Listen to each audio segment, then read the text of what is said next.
একসময় সবুজ পাহাড় আর নীল নদীতে ঘেরা এক রাজ্য ছিল। সেই রাজ্যের রাজা ছিলেন দয়ালু রাজা ধর্মবীর। তার একমাত্র ছেলে রাজপুত্র রুদ্র ছিল সাহসী কিন্তু একটু জেদি। রাজ্যের এক প্রান্তে ছিল কালো বন। সূর্য ডুবে গেলেই সেই বন থেকে ভয়ঙ্কর শব্দ আসত। গ্রর, ধাম, ধাম। লোকেরা বলতো সেখানে থাকে এক বিশাল রাক্ষস। তার চোখ জলজল করে আগুনের মতো, নখগুলো ছিল তলোয়ারের চেয়েও ধারালো, আর তার গর্জনে গাছ কেঁপে উঠত। কেউ সেখানে গেলে আর ফিরে আসত না। একদিন রাজপুত্র রুদ্র বলল, আমি রাজপুত্র, আমি রাক্ষসকে ভয় পাই না। রাজা অনেক মানা করলেন, কিন্তু রুদ্র শুনল না।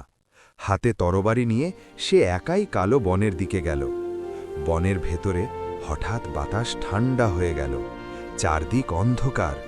হঠাৎ বুম, বুম, ভূমি কেঁপে উঠল।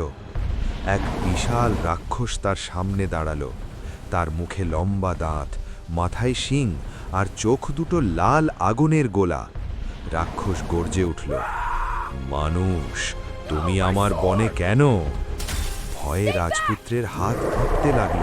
সে তরবারি তুলতেই জানাং! রাক্ষস এক আঘাতে তরবারি ভেঙে ফেলল। তারপর রাজপুত্রকে ধরে নিয়ে গেল অন্ধকার গুহায়। রাজ্যে খবর পৌঁছতেই সবাই কেঁদে উঠল। রাজা ধর্মবীর আর অপেক্ষা করলেন না। তিনি বললেন, আমি একজন রাজা আগে নই, আমি একজন বাবা। তিনি একাই কালো বনে গেলেন। গুহায় ঢুকে রাজা শান্ত কণ্ঠে বললেন, রাক্ষস, আমার ছেলেকে ছেড়ে দাও, চাইলে আমাকে রেখে দাও। রাক্ষস থমকে গেল।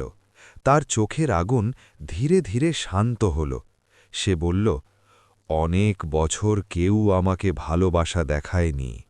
হঠাৎ বিকট আলো ছড়িয়ে পড়ল। রাক্ষস চিৎকার করল, আহ, আহ!